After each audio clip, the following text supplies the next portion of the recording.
Ayan, biyahe na naman tayo mga kagulong. Biyahe na naman tayo. Tayo po ang araw ngayon ay May 6. 11:50 na po kasi, kaya punta na naman tayo ng terminal. Ang oras po kasi natin alas 12 po. Dapat nandun na tayo at tayo makapwisto na po sa ating slot.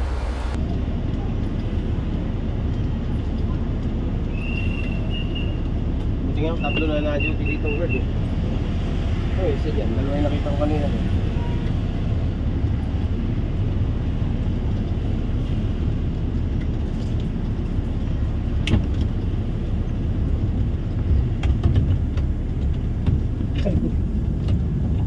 Nangyari kayo yung 6 na araw. Ay? Oras? Hindi na, no? Hindi susundin ang kumpanya natin. Hindi sila, no? Nag-aaralan na.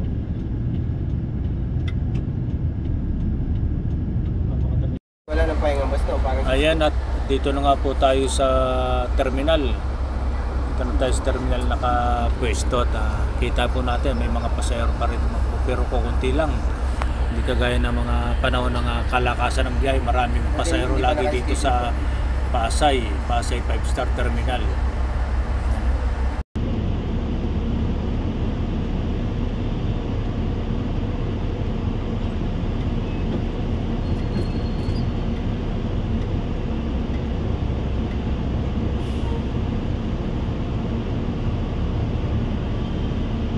At yan nga po pala, meron po pala tayong isang isang followers na nagpa-picture sa akin ngayon dito sa terminal, kasi sakto po na papunta siya ng Cabanatuan.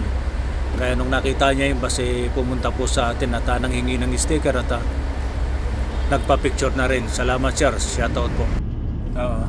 At yan nga po at papila na po tayo mga kagulong dito sa terminal. At medyo tayo at sana maraming pasahero mga kagulong. Sana maraming pasahero. Yan nga po.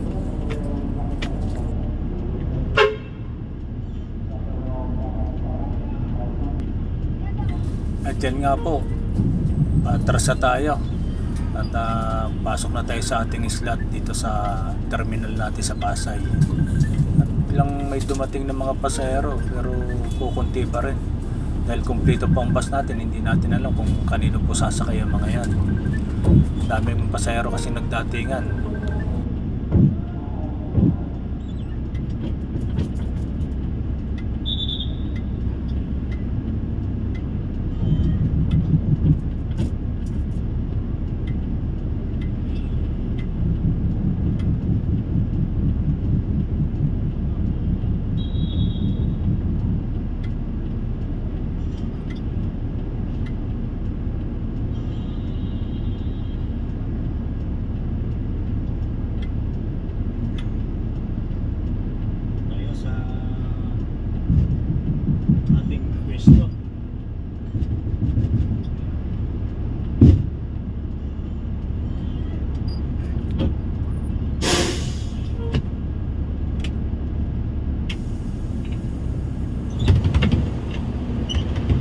Mamaya si ate.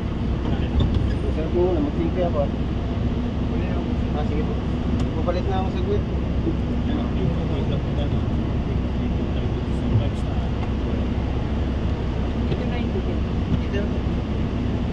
Yan po yung mga bus na nakapila ngayon dito sa Pasay 5-star terminal. Kumpleto po ang bus natin dito mga kagulong. Kumpleto.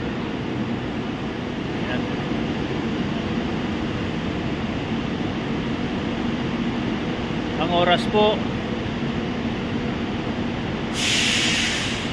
ang oras 12:07, Tuesday, May 6. Ayan, birthday nga pala ng tatay ko kahapon. Happy birthday tay. Ayan, shoutout po sa inyong lahat. Tulong update na lang